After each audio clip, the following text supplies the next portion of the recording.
Ao vivo. Bom, boa tarde a todos. É um imenso prazer receber nessa tarde três convidadas muito especiais, né, e com muita experiência na área da educação, né, que é o nosso tema de hoje. Nosso webinar de hoje são os desafios das instituições de ensino no pós-pandemia. Então, vai ser um diálogo em que a gente vai conversar em como que a gente vai começar a sair, a voltar ao novo normal, né? Então, comigo nessa tarde estão a Soraya Souza Cruz, a Ana Silva Klein e a Roberta Piovesan. Muito obrigado já antecipadamente por terem aceitado prontamente esse convite.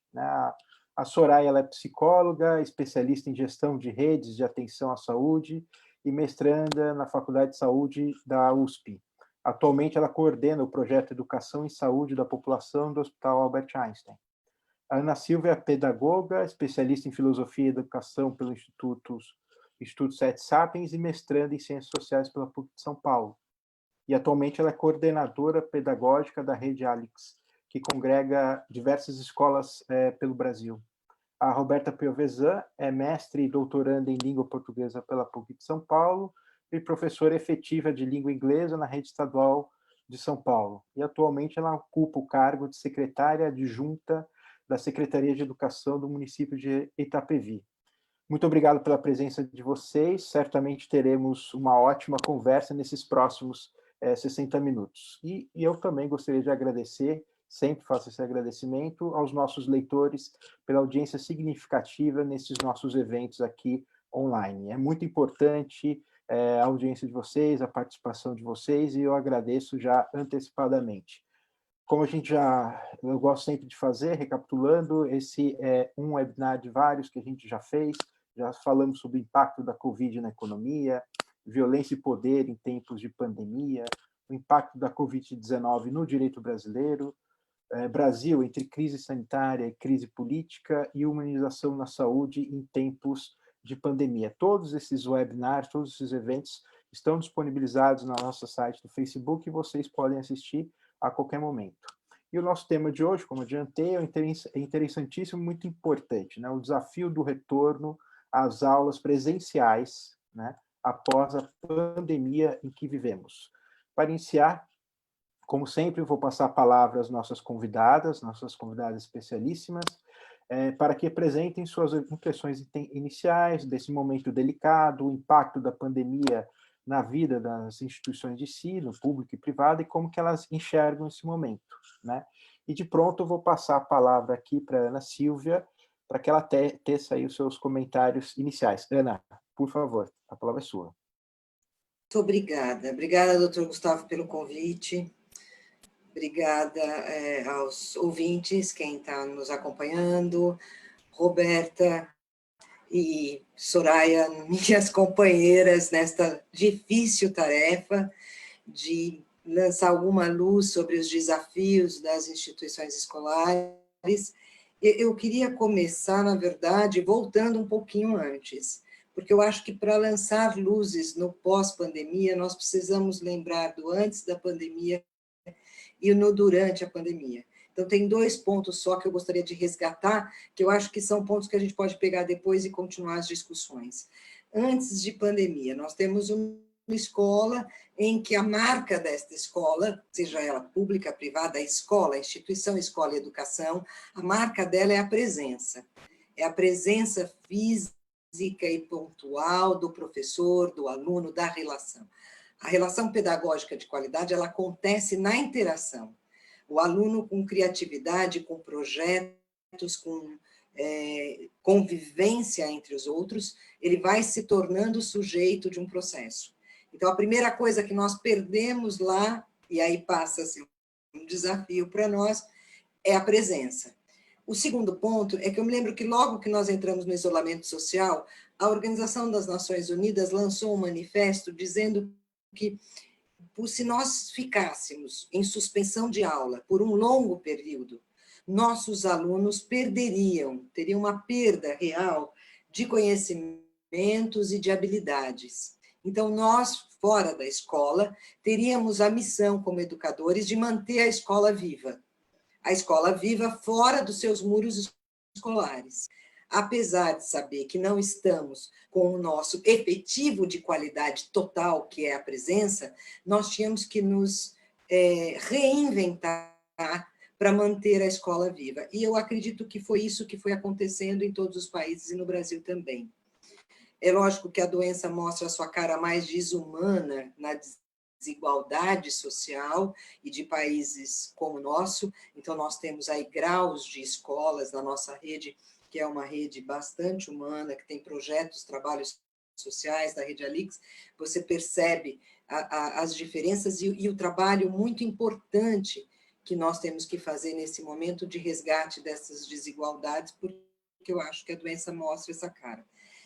Então, trazendo para nós esses desafios, que são desafios agora, e o tema que vocês lançam é um tema inquietante, quer dizer, como é que essa instituição educacional vai se reinventar para enfrentar o que vem pela frente, porque a volta não será tão fácil, ou não será mais fácil do que o momento em pandemia. O momento em pandemia nos fez reinventar uma escola que trabalha à distância, que trabalha pelo remoto, que trabalha no não presencial. E a volta, ela vai trazer como dificuldades nós termos calma e cautela, porque essa volta ela não pode ser precoce, nós cairíamos aí no risco de uma volta ao isolamento. Essa volta tem que ser pensada em termos de saúde, em termos pedagógicos, em termos jurídicos, em termos econômicos, porque vai ter um realinhamento das escolas e dos espaços que nós vamos ocupar dentro das escolas.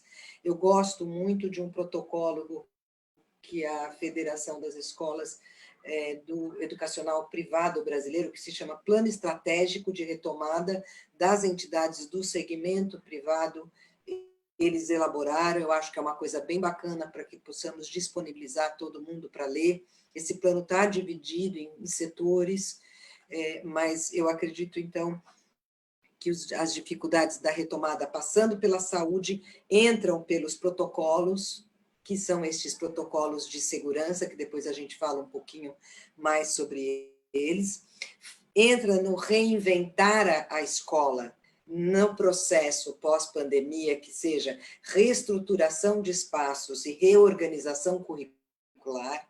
E aí tem duas coisas bacanas de se citar para finalizar, que são os impactos emocionais que professores e famílias estão vivendo nesse momento e que nós vamos ter que lidar na volta, porque a família se aproximou mais da escolarização das crianças, mesmo aqueles que não acompanhavam de perto, ou que aquilo passava por um tempo e só lá em alguma reunião de pais, ou encontro com os educadores, eu poderia saber do projeto educacional. O projeto educacional veio para dentro da escola, a escola foi uma parceira, ou precisa ser uma parceira no acompanhamento das rotinas das crianças, do tempo que essas crianças vão disponibilizar para o projeto, para o local que você vai disponibilizar para ele fazer.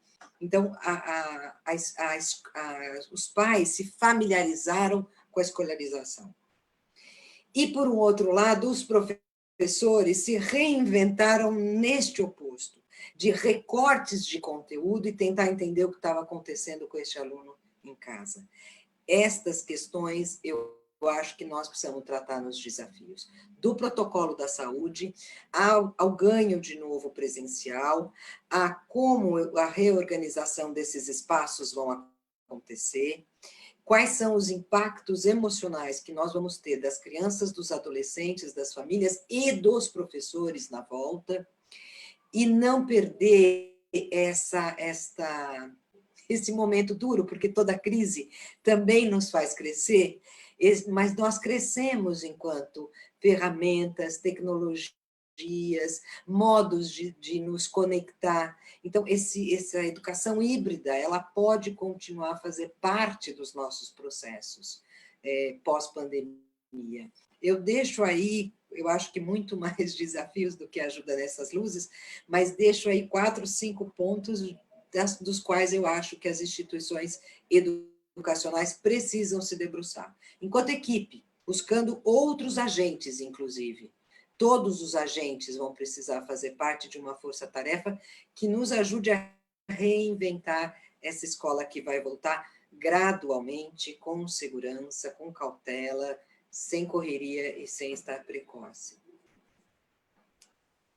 Obrigado, Ana, pelas suas considerações iniciais, e realmente vai ser um grande desafio para todos, né? Porque isso também vai ser objeto de uma pergunta que eu vou fazer, mas a gente já tem notícias em outros países, né, em que a pandemia atingiu antes do que nós, né, de escolas instituições de ensino, universidades, que abriram e tiveram que fechar novamente, né? Enfim, é isso que a gente vai também tentar conversar um pouquinho ao longo dessa nossa webinar. Eu vou passar, então, a palavra agora para a Soraya, para as considerações dela a respeito desse tema, né, considerando a experiência que ela tem nesse projeto que ela desenvolve junto ao Hospital Albert Einstein, e, enfim, de medidas que estão sendo pensadas para esse retorno. Soraya, por favor. Olá, boa tarde a todos e todas, obrigada pelo convite.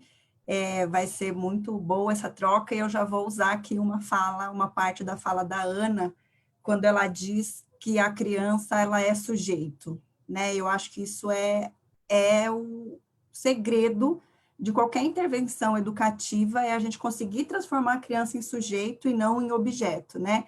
E aí a diferença disso é que quando a criança é sujeito, ela participa ativamente. Quando a criança ela é objeto, ela só recebe as nossas ações e a gente acaba que não envolve, né?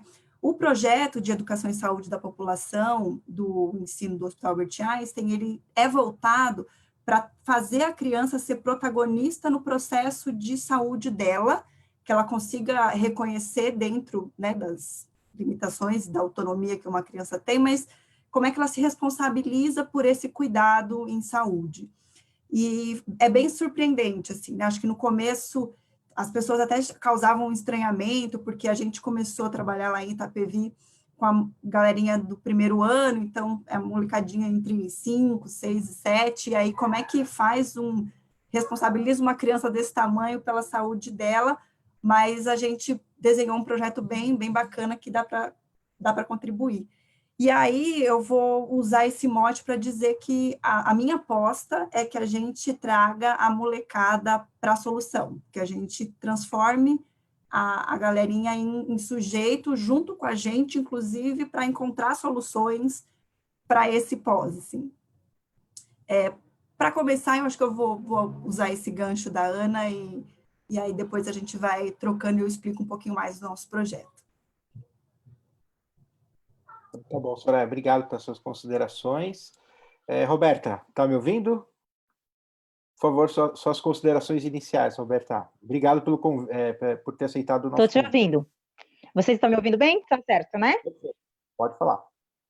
Bem, obrigada, primeiramente, pelo convite, Gustavo, Soraya, né? Fiquei muito feliz de poder participar e contribuir um pouquinho, né? Porque aqui em Itapevi nós estamos ali na linha de frente com todos esses desafios que nós estamos enfrentando neste momento, né? Fui refletindo sobre o que a professora Ana Silvia estava falando e tentando pensar como que seria, então, todo esse retorno, né? Pensando até então, como que nós estávamos vivenciando tudo isso, como que nós estávamos nos comportando diante de toda a sociedade, né? Então, houve uma quebra na sociedade, o ser humano, ele perdeu o seu maior bem, vamos dizer assim, pensando nas relações, né, de poder interagir com o outro, de poder falar com o outro o que pensa, né, a maneira como ele se comporta no seu dia a dia, na sociedade. E essas relações, ao serem quebradas, a gente fica meio que sem chão, sem saber e agora, o que eu vou fazer, né? Mas em pleno século XXI, o que nós temos? Nós temos a tecnologia, que consegue nos conectar. Então, é algo que não tem mais a tecnologia, nós precisamos da tecnologia hoje em todos os momentos da nossa vida. Quando nós retornarmos, isso não vai ser diferente, nós vamos continuar, vamos avançar cada vez mais. Mas o que tem a ver com a educação? Mas de que forma nós podemos pensar na educação, nessa perda que nós temos lá atrás em relação às interações, né? E o aprender um com o outro por meio dessas interações, das experiências. Nós vamos retomar mais revigorados, né? Dando mais valor. Talvez antes nós não estivéssemos dando tanto valor a essas relações. E na educação isso é super importante, o papel do professor nas interações, como a professora Ana Célia comentou. Além dos protocolos, além de nós pensarmos de todas essas questões sanitárias, a gente está de olho lá em algo super importante que a gente tem no currículo, que a gente tem na Base Nacional Comum Curricular, que são as inteligências socioemocionais. Então, a gente resgatar, pensar pós-pandemia, ao nos depararmos com os nossos alunos, com as nossas crianças, com os nossos sujeitos, a forma em que eu vou abordar, a maneira como eu vou lidar com essas crianças, né? E aí vale todo um trabalho de orientação, de sensibilização aos nossos professores, porque esses também são seres humanos, são sujeitos e que precisam de uma atenção. Então, eu penso sobre dois aspectos aí, pensando na retomada, além dos protocolos, né? É pensar no sujeito professor e no sujeito estudante, a criança. Então, vai valer para as políticas públicas, para os gestores, todo este lado de sensibilização para o educador, e o educador para com a criança e para com as famílias, né? Eu deixo essa fala, depois a gente pode estar contribuindo um pouquinho mais no que a gente realmente pensa em fazer, de fato, lá na frente, com as crianças. Gustavo. Legal, Roberta, obrigado. E com as suas considerações, eu lembrei até de um diálogo, uma conversa que eu tive com a minha esposa, né?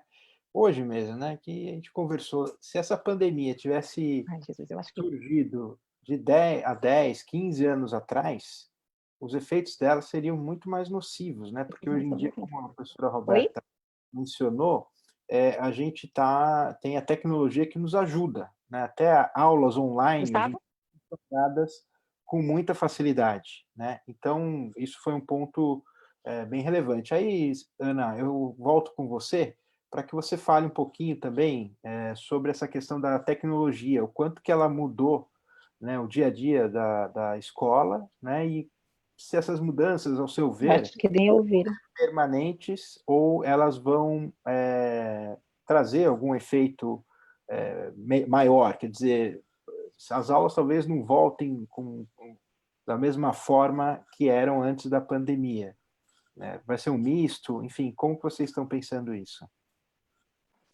Então, eu gostei muito da fala da Soraya e da Roberta, porque elas trazem as conquistas. E isso é uma coisa fundamental.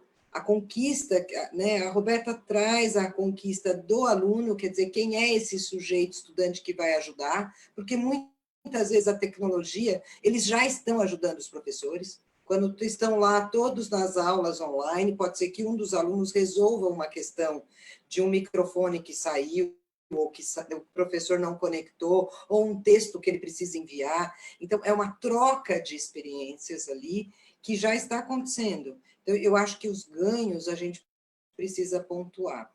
Eu vejo um ganho muito bacana, não só da tecnologia como a ferramenta, porque a ferramenta ela já está aí. Você já usa, as crianças, os adolescentes, os adultos usam o celular o tempo todo. Só que era um uso para o entretenimento. Era um uso para uma rede social, era um uso para um WhatsApp para eu falar com um amigo, e não um uso como produção de conteúdo. Eu acho que a grande conquista aqui, e nós somos obrigados a fazer isso porque estamos fora da escola, eu preciso abrir o meu computador para ter aula, eu preciso abrir o meu computador para fazer lição, eu preciso olhar no meu WhatsApp para ver qual é a pesquisa ou perguntar para alguém. Se for uma escola onde não tem esses recursos, eu preciso ligar a televisão, mas eu não vou ligar a televisão só para ver a novela, eu vou ligar a televisão para acompanhar a TV Escola, que está passando a aula que o Estado está pedindo para assistir. Então, o ganho da tecnologia, eu acho, Gustavo, que a gente pode ficar com ele nesse momento, não é só, mas eu te diria assim, é a ferramenta que com certeza nós estamos mais aprimorados para usar hoje do que há 10 anos atrás, mas principalmente entender a internet, entender essa tecnologia como produção de conhecimento, não só como um meio que eu uso para olhar o Facebook, ou o WhatsApp, ou redes sociais, ou entretenimento. Não sei se era disso que você estava falando, mas eu acho que é isso. Dentro das aulas, ela, com certeza, não precisa mais sair. O professor descobriu que ele pode usar uma série de links para esta aula, e a aula ficou interessante.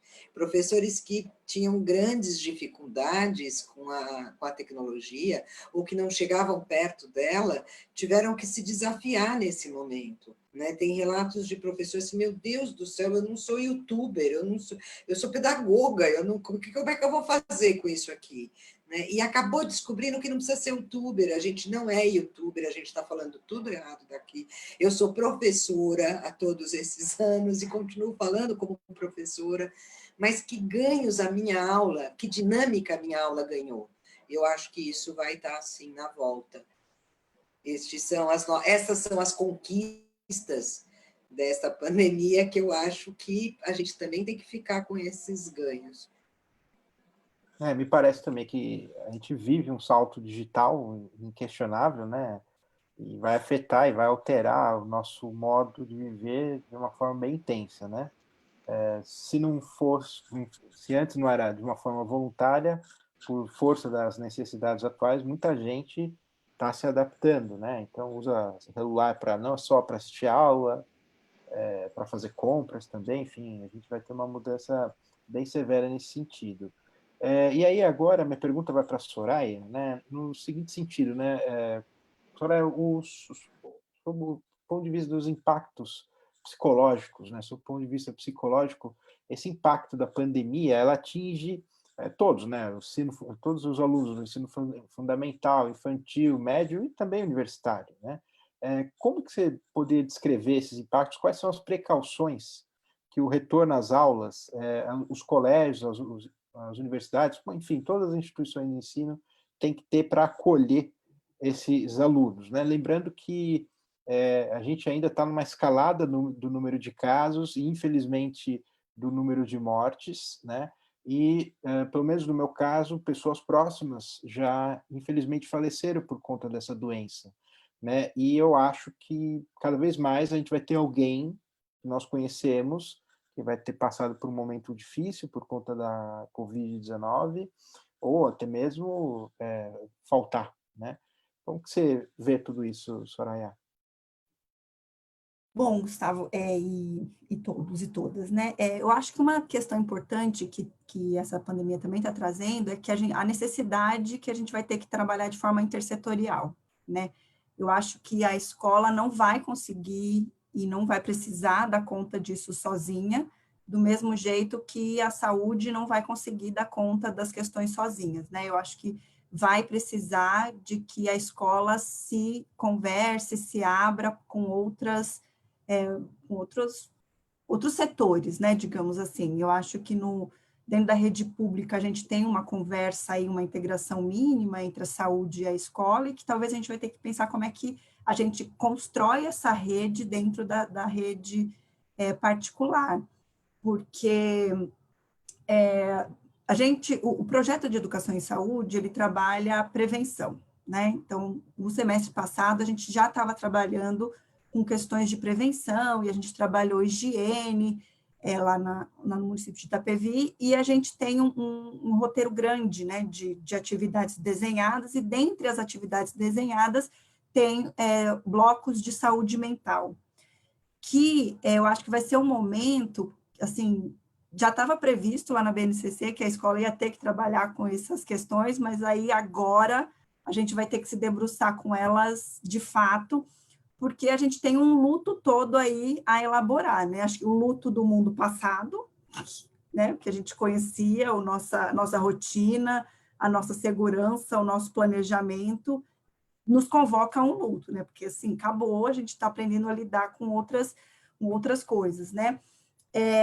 E o luto que possivelmente pode ter, né? E de todos, né? Eu acho que quando a Roberta fala também da importância da gente enxergar esses profissionais, professores, como sujeitos, isso também é muito importante, né? E eu acho que a gente tinha que conseguir dar um suporte para o professor para ele conseguir lidar com essa fragilidade, assim, né? Eu também não tenho resposta. Não temos resposta, gente. É uma situação nova, ninguém consegue buscar lá no seu arquivo como é que lida com isso. E aí, para ele também conseguir trabalhar essa fragilidade dele junto com os alunos, né? Tipo assim, não tenho resposta, tá tudo bem não ter resposta, e como é que a gente vai trabalhar para construir uma resposta a partir disso, né? Então, eu imagino que a escola vai ter que conseguir essas parcerias para conseguir lidar com com isso, assim, né? Com essa questão também da fragilidade que a gente está lidando com isso, né? E conseguir trabalhar com essa parte da saúde mental, né? E essa insegurança, essa impotência, e lidar com assim, gente, tá tudo bem, a gente não tá bem, e vamos ver como é que a gente constrói esse bem, porque eu fico pensando também que as professoras, né, elas têm um imaginário aí de que elas têm que estar, assim, sempre 100% e ótimas, e exemplo de... E não é assim, gente. Inclusive, eu acho que a gente tinha que contar para as crianças que adulto também não sabe o que está fazendo, que faz parte da fragilidade aí da vida adulta. Então, eu acredito muito que a gente vai ter que se unir e fazer junto com as escolas. Eu acho que delegar uma responsabilidade muito grande e deixar que a escola tenha que se haver com isso sozinha. Eu acho que a escola tem que estar aberta para fazer parcerias com outros profissionais de outros campos de saberes para conseguir apoiar a estrutura toda da escola, né? Porque, inclusive, é uma coisa que eu tenho conversado com a Roberta, que quando a gente vai falar de educação, a gente não vai falar de falar com as crianças, a gente tem que criar um ambiente, inclusive que os adultos participem e incorporem esses valores, esses processos. Então, a gente vai construir isso de uma forma maior.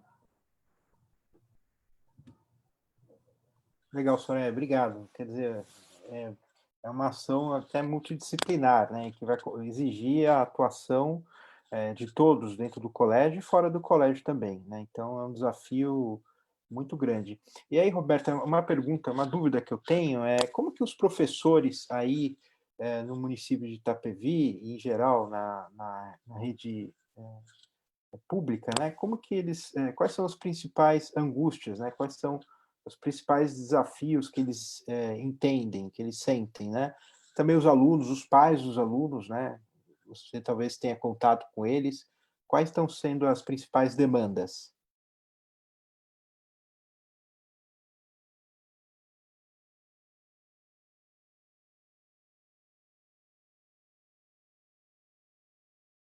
Gustavo, você direcionou Isso, isso?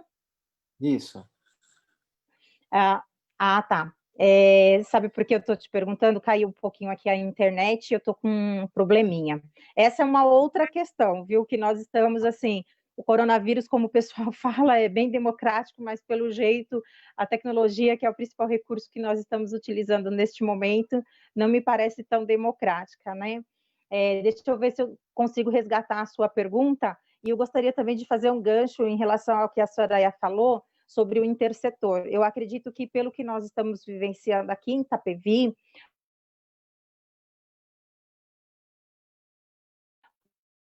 o intersetor já está acontecendo, né? Eu vejo que agora vai ou vai, né? E uma delas se refere a esta questão.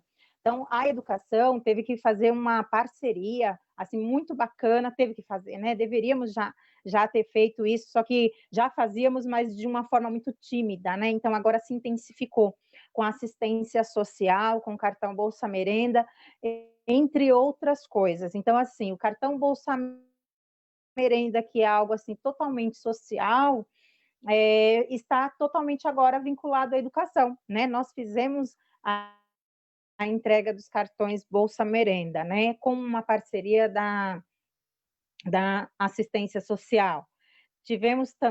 Nós tivemos a entrega de apostilas para as crianças, uma série de coisas.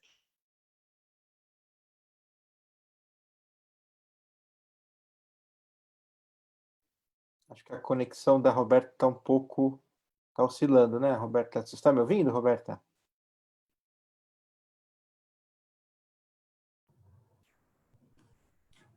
Acho que enquanto a conexão da Roberta volta, eu posso Vamos, colaborar pode, só vamos com lá. a gente, como a gente tem feito essa parceria lá com a prefeitura e a gente está com a Secretaria Municipal e a gente está preocupado com como é que vai ser esse retorno, a gente fez uma pesquisa grande com a rede, a gente mandou um link perguntando quais eram as maiores preocupações agora e quais eram as maiores preocupações com o retorno, né? E as professoras têm uma preocupação muito genuína com a segurança alimentar dos alunos, né? Que é isso que a Roberta estava falando, de que, de fato, tem um bom número de crianças ainda da rede pública que vai até a escola e tem uma alimentação de qualidade por conta disso. Uma preocupação grande com as questões de violência, de como é que ia ser isso dentro de casa, e uma questão bem significativa de que as professoras entendem que as famílias têm uma certa dificuldade em acompanhar os estudos, né, as atividades, já com o apoio delas em sala de aula e tudo mais, e o quanto que isso ia ficar mais defasado com essa questão do EAD, né, da distância, da aula virtual, porque, de fato, assim, as famílias não... Elas têm essa preocupação desse aumento da desigualdade por conta de acompanhar e de tudo mais, assim.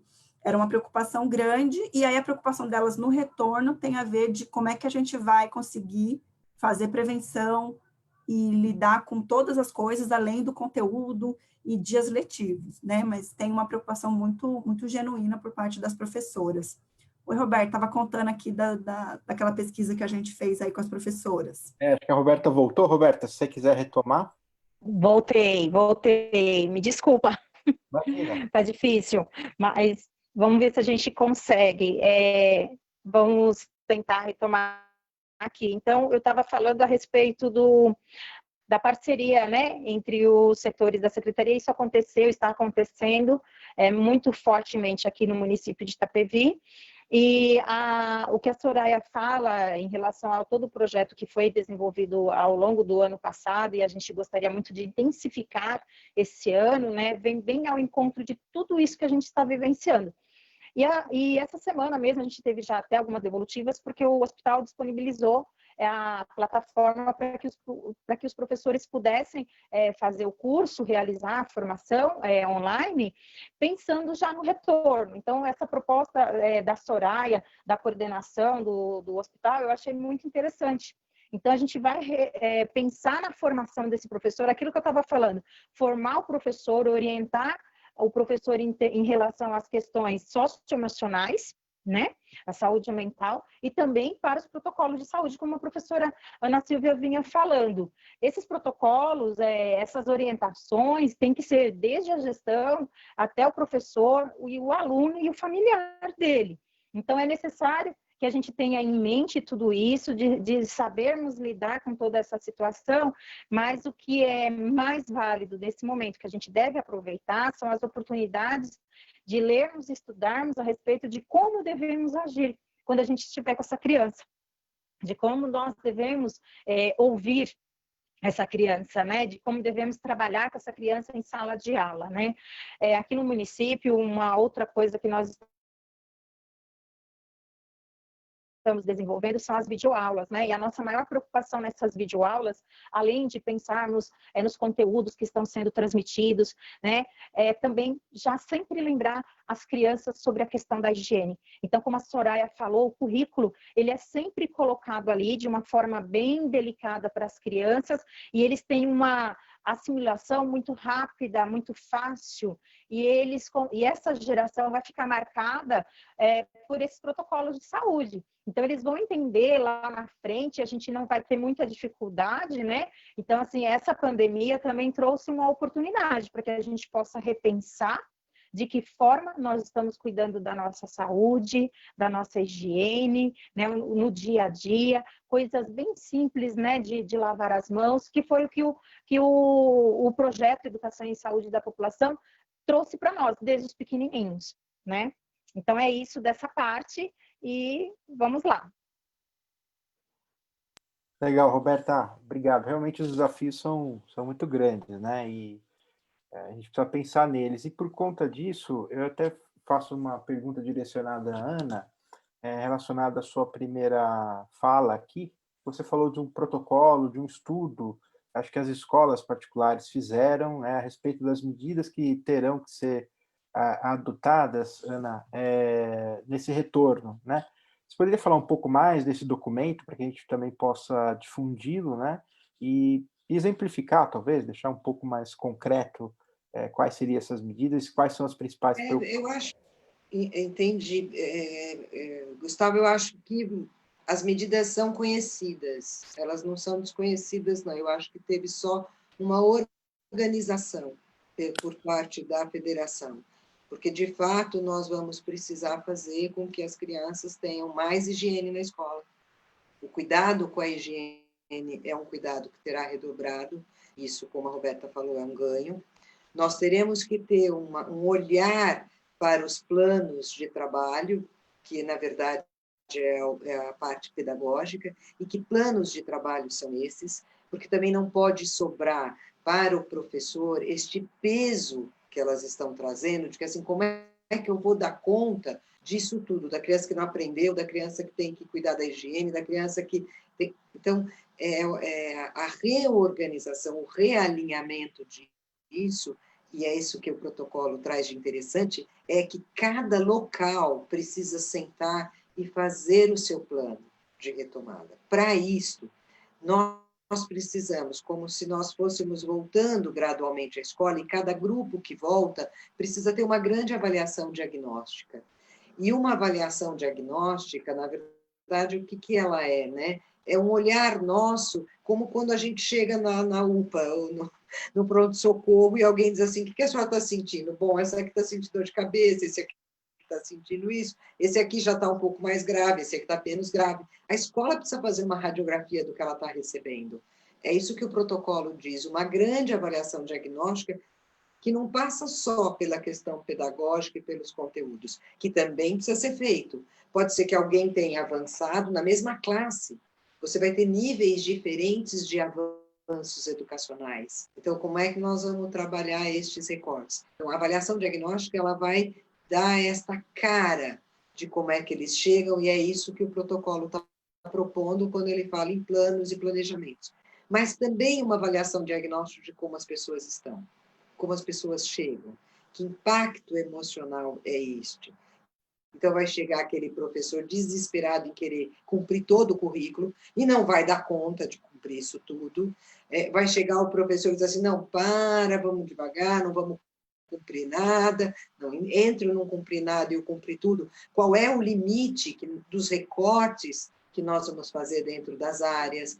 Como nós vamos instrumentalizar esse professor para que também ele não sobre com esse peso todo? Eu gosto muito da ideia que a Roberta trouxe, embasado aí na Soraya, de uma equipe multidisciplinar de atendimento a esse tempo. Então, é coordenador, é professor, é diretor, é o funcionário, é uma equipe em treinamento pensando como nós vamos agir. É o professor junto com outros professores falando da vivência dele. Isto é uma avaliação diagnóstica do professor que começa bem antes das crianças voltarem. Então, acho que assim, as reuniões de professores, elas vão acontecer antes. Antes que as crianças voltem, nós precisamos cuidar dos professores. Então, eu sinto que esses protocolos, eles só organizam este nosso falar. Eu acho que se eu apontasse aqui uma grande coisa, uma grande importância do protocolo na questão de saúde, eu apontaria esta questão que a Roberta trouxe. Quer dizer, nós vamos ter um ganho na higiene e na questão sanitária. Na questão da alimentação, sim, porque quando nós estamos enviando roteiro para as famílias, e na nossa rede nós temos também escolas que atendem a locais muito desiguais, pobres, com condições bastante precárias, nós temos cuidado nesses roteiros em colocar também o que deve se comer, como se comer. Então, você pode aprender coisas nesse momento da pandemia falando de alimentação. Você pode aprender coisas e o professor pode ensinar coisas falando da higiene. higiene para estes locais. E é isso que a gente tem tentado construir nos roteiros. Mas, voltando ao protocolo, eu acho que na questão da saúde é a grande organização de higiene da escola, como que ela pode ser feita. Na questão pedagógica, eu acho que entra pelo planejamento, e o planejamento é assim, anterior com os professores, na volta diagnóstica pela frente pedagógica, mas também diagnóstica pela frente do impacto emocional, nas questões socioemocionais, e nas questões jurídicas, aí eu deixo para o doutor Gustavo falar, mas eu acho que as grandes recomendações é que a gente acolha esse cliente, sabe? É que a gente olhe para o pai, seja uma escola particular, ou mesmo a escola pública, quer dizer, essa pessoa que chega, ela chega com uma demanda. Alguém tem que ouvir essa demanda, né? Porque quando você não ouve, isso pode virar jurisdição, isso pode virar depois um impacto e um atrito. As famílias estão tendo atritos. O pai que vira para o aluno e fala assim, não, você vai para lá estudar, porque agora a professora disse que tem aula lá. Ele bate a porta e diz, não vou estudar, eu não quero estudar agora. E, na verdade, isso não acontece na sala de aula, quando ele está com 30 amigos e o professor manda ele abrir o livro. Ele arruma uma outra forma de burlar, mas ele não bate a porta e diz, não vou, não quero, não falo mais com você.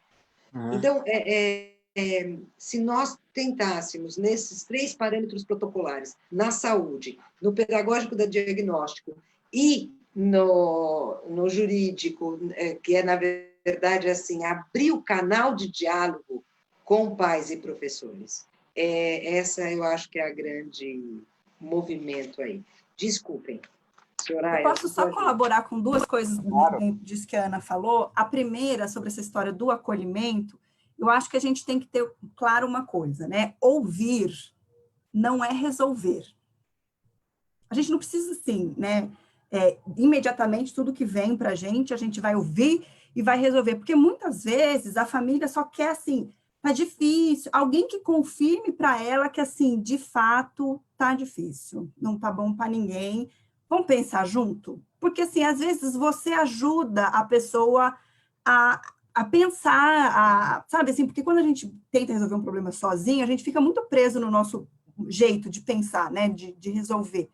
Mas, às vezes, só de você ter alguém para te escutar, e aí você fala assim, nossa, aí alguém dá uma opinião, e você pensa junto assim, não é também que não vai resolver, mas, assim, ouvir não é resolver. Às vezes a gente tem que ouvir e acolher e falar para a pessoa assim, olha, realmente, de fato, e aí, o que a gente vai fazer com isso, né?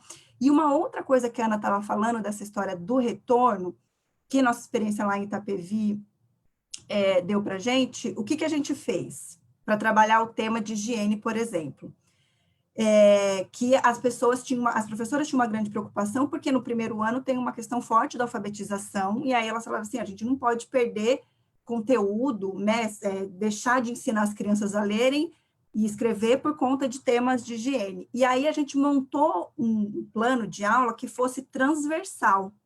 Então, a gente ia dar uma aula de português, junto que nessa aula de português a gente trabalhasse o tema da higiene. Então, era uma leitura de um texto sobre o banho, era uma produção sobre o sentido. Então, a gente montou um cronograma de aulas para ser desenvolvido ao longo do semestre, que trabalhava o conteúdo, a coisa lá da BNCC, aquela marquinha lá que tinha que trabalhar, leitura, escrita, separação de sílaba, né?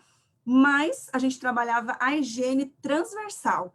E aí, toda semana, a gente trabalhando isso, né? E uma das devolutivas, porque a gente trabalhou bastante o tema da lavagem das mãos, que as famílias trouxeram na reunião de pais, era assim, meu, que tanto que vocês falam de lavar a mão aqui, porque agora eu saio do banheiro, o menino já vem atrás perguntar se eu lavei a mão.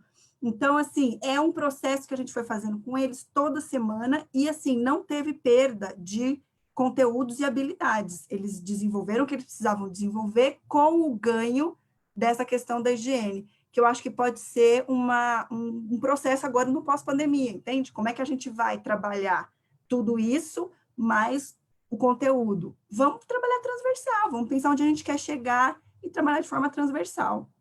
E, Soraya, deixa eu só pegar um gancho nisso, era uma pergunta também que eu ia te fazer, e estendo a todas, né, a Ana e a Roberta também. Sim, as famílias têm um papel importantíssimo, né? Até na questão do acolhimento, em ouvir os problemas, os desafios que eles têm nesse momento.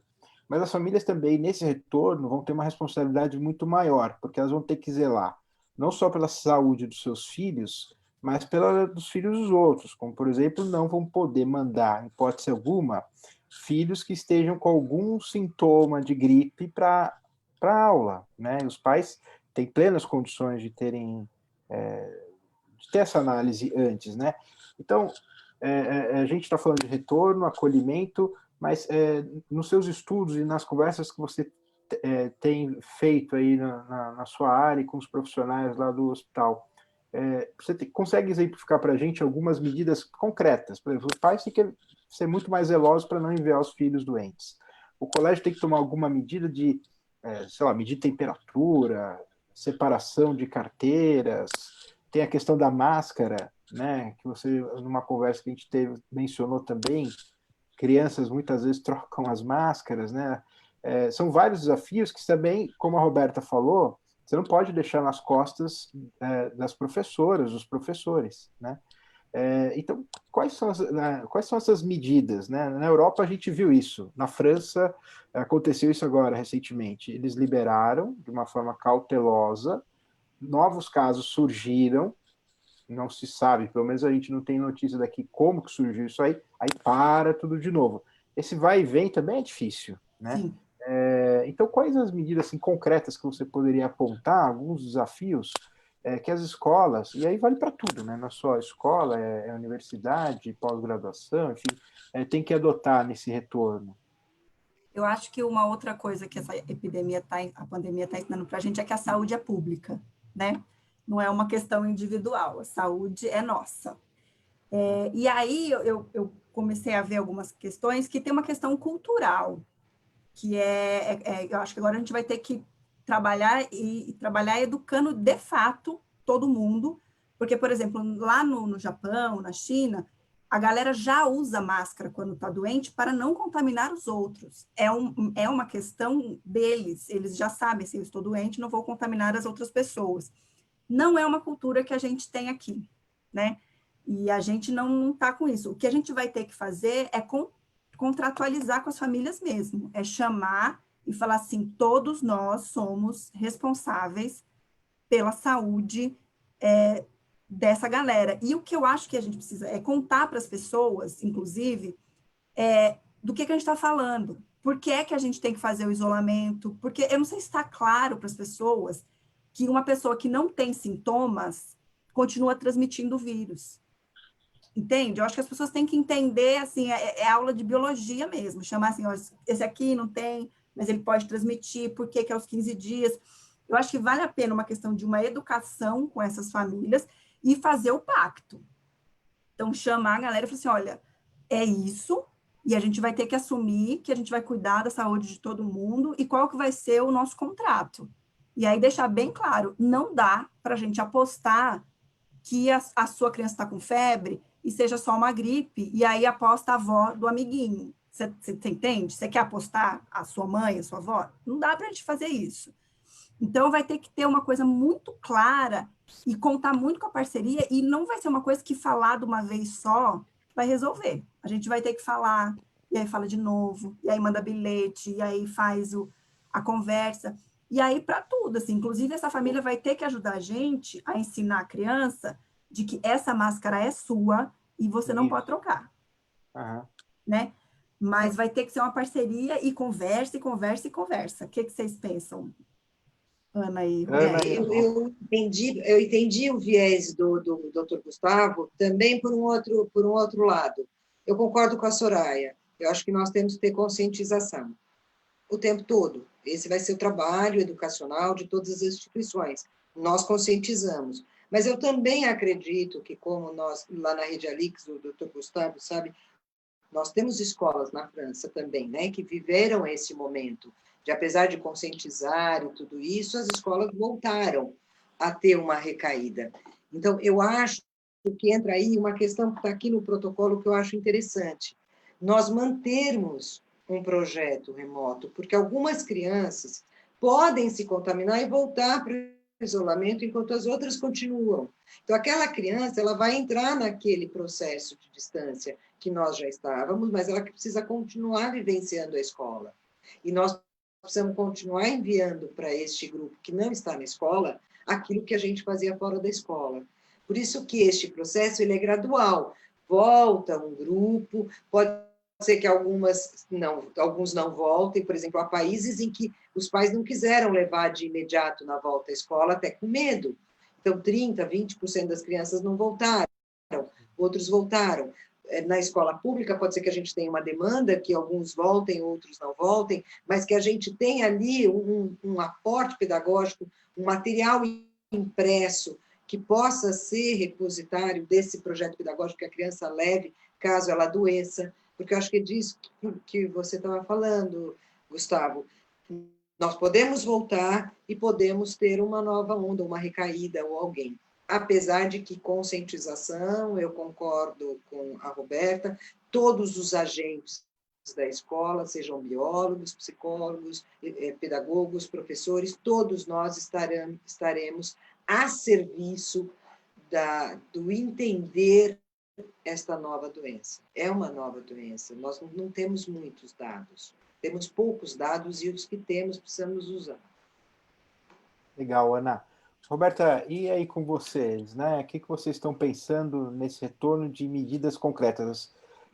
Não só de educar, vamos dizer assim, os pais, né, para que eles tenham consciência do grande dever que agora eles têm de zelar pelos seus filhos e pelos outros agora, né? A gente tem que ter essa preocupação. E uma coisa que me passa a cabeça também, alguns hábitos que todos os alunos têm no colégio, o momento dos intervalos, a confraternização entre os alunos, talvez isso tenha que se pensar em algum tipo de restrição. Vocês estão pensando em alguma coisa nesse sentido aí, Roberta?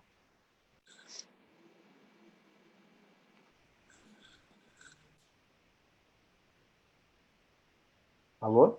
Roberta? Acho que a Roberta não está me ouvindo.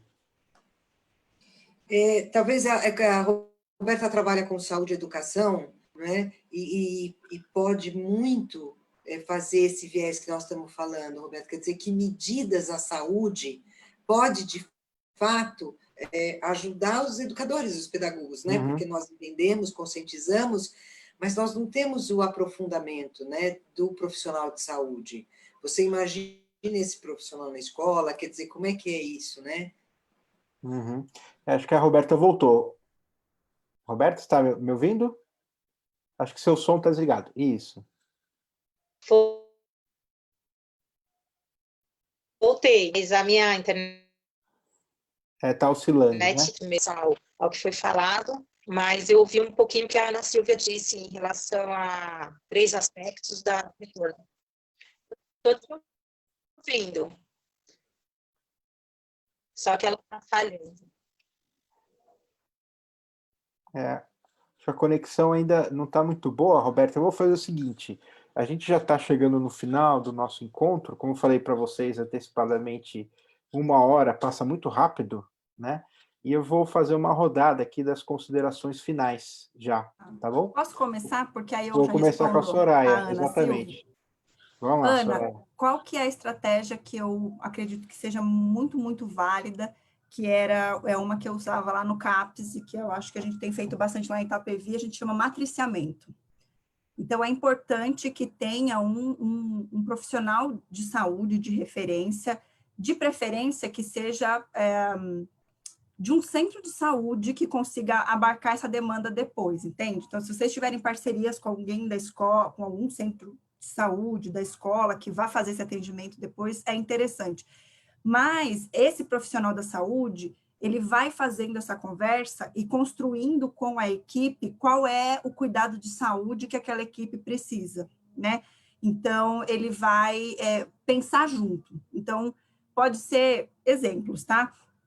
Que você tenha mais demanda por saúde mental. A questão lá própria da higienização e tal. Então, vamos pegar um profissional que entenda de saúde mental e consiga te apoiar nisso. Ou então, não, está pegando pesada a questão da contaminação. quem que pode ajudar a gente a pensar nisso? Talvez seja alguém lá da enfermagem, das biológicas, mas é importante ter essa proximidade com uma equipe de saúde que seja referência da escola, para a escola conseguir acionar em caso de dúvidas, né? E aí, as minhas considerações finais é que a gente vai ter que trabalhar a educação em saúde, não vai ter jeito, né? E que é importante que a gente consiga estar aberto para pensar e para reconhecer aí os nossos campos de não saberes e conseguir ir atrás de alguém que nos ajude a pensar nos outros campos, né?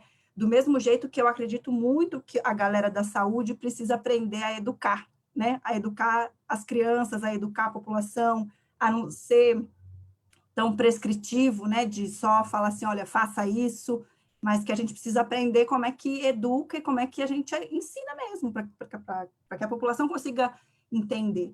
Então, eu acho que vai ser um tempo de troca e que a gente tem que estar disponível para isso. Muito obrigada. Legal, Soraya. Só uma informação a todos, a Roberta, entrei em contato com ela, ela está com problema mesmo de conexão, então, infelizmente, ela não vai conseguir voltar aqui para a nossa webinar.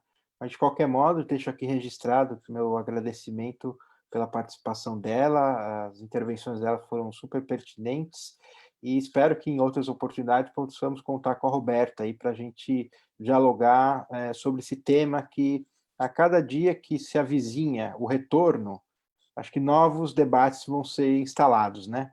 E aí, Ana, suas considerações finais, então, a respeito de tudo que você está vivenciando, né? E tudo que a gente conversou também. Olha, eu tenho sempre um olhar positivo. Eu acho que nós passamos um tempo em que a educação não foi valorizada no nosso país, né? A educação, o professor trabalha pouco, ganha mal, e hoje a vivência que essas famílias, em qualquer nível social, diz, né, da importância da escola. A importância da escola para a rotina, a importância que se leve os filhos para a escola, para a economia rodar também, para que os pais e as mães voltem para os seus trabalhos e que as crianças estejam amparadas. A escola é uma rede de proteção à criança e ao adolescente em todos os sentidos, porque ela acolhe as questões que a criança traz, tanto na rede pública, que apazigua as questões das desigualdades, a escola traz esse bojo todo, é complexo. E o ganho é ver tantas pessoas não vendo a hora dos professores voltarem para a escola, onde levar os seus filhos. E isso é um ganho para a educação no geral no Brasil. Né? Entender que isso é um trabalho complexo, feito por profissionais altamente competentes, que estudam e desenvolvem um projeto bastante estruturado. Então, eu acho que isso é um ganho. A valorização do professor, nesse momento, ele é um ganho. Sabemos das dificuldades da volta, com cautela, vamos tentar fazer com que todos estes caminhos, aí, desde a questão higiênica até a questão pedagógica, os diagnósticos, como nós vamos encontrar a escola, é um trabalhão pela frente, mas é um trabalhão que vem nesse bojo, sabe, de uma família que começa a valorizar a educação e o professor. Legal, Ana. Muito obrigado aí pelas suas palavras. E, infelizmente, como eu adiantei, passa muito rápido, né? A gente teria inúmeros assuntos para conversar. Então, de agora, eu agradeço a participação sua, Ana. Soraya, muito obrigado por estar aqui com a gente. Roberta também está acompanhando, não está conectada, mas está acompanhando a gente pelos nossos canais. E eu gostaria de agradecer aos nossos leitores e leitoras da editora Contracorrente. Muito obrigado pela audiência mais uma vez. E antes de encerrar, gostaria de deixar registrado meu agradecimento a toda a nossa equipe, que permite que a gente realize esses eventos e também produza os nossos livros. Então, um abraço especial para a Alice, para a Juliana, para o Fernando, para a Regina e para a Carla. Agradeço todos os membros da nossa equipe. Então, por fim, então, mais uma vez agradeço a participação de vocês. Aguardo vocês, né, os nossos leitores e leitoras, na próxima quarta-feira, às 16 horas, como sempre. Vamos ter mais um webinar de um assunto também relevantíssimo e divulgaremos o nome dos participantes e o tema nas nossas redes sociais. Então, fique atento às nossas redes sociais. Então, muito obrigado a todos e até mais. Até a próxima. Obrigado. Tchau, tchau. Tchau, tchau.